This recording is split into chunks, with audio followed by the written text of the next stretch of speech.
നിങ്ങളുടെ വ്യക്തി നിങ്ങളോട് പറയാൻ ആഗ്രഹിക്കുന്നത് എന്താണ്?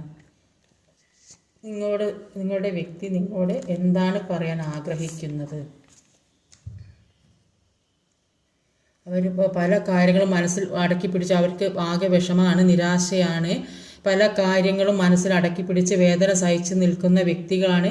പക്ഷേ അവർക്കെല്ലാം നേടിയെടുക്കാൻ സാധിക്കും, നിങ്ങളിലേക്ക് വരാൻ സാധിക്കും.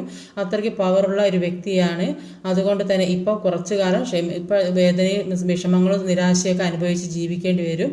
അത് കഴിഞ്ഞാൽ എല്ലാത്തിനും ഒരു മാറ്റം ഉണ്ടാകും. ഒരു എംപററിൻ്റെ പദവിയിലേക്ക് പോകാൻ സാധിക്കുമെന്നാണ് പറയുന്നത്. ഇപ്പോൾ തൽക്കാലം ഉള്ള ഒരു ബുദ്ധിമുട്ടും പ്രശ്നങ്ങളൊക്കെയാണ്. അത് എല്ലാം ഹീൽ ചെയ്ത് പോക്കിയ, അല്ലെങ്കിൽ പാസ്റ്റിലെ വിഷമങ്ങളാണെങ്കിൽ അത് ഹീൽ ചെയ്ത് പോക്കുക, അല്ലെങ്കിൽ ഏത് തരത്തിലുള്ള പ്രശ്നങ്ങൾ ജീവിതത്തിൽ വന്ന് സംഭവിച്ചിട്ടുണ്ടെങ്കിൽ അതെല്ലാം മാറിയാൽ ജീവിതത്തിലേക്ക് ഒരു ഉയർച്ച ഉണ്ടാകും. അതിനുവേണ്ടി അവർ വെയിറ്റ് ചെയ്യുന്നതായിട്ടാണ് കാണുന്നത്. ഒരു വെയിറ്റിംഗ് എനർജിയാണ്. അത്ര ഉയർന്ന പദവിയിലേക്ക് നിങ്ങളെ എത്തിക്കണമെന്നാണ് അവർ ആഗ്രഹിക്കുന്നത്.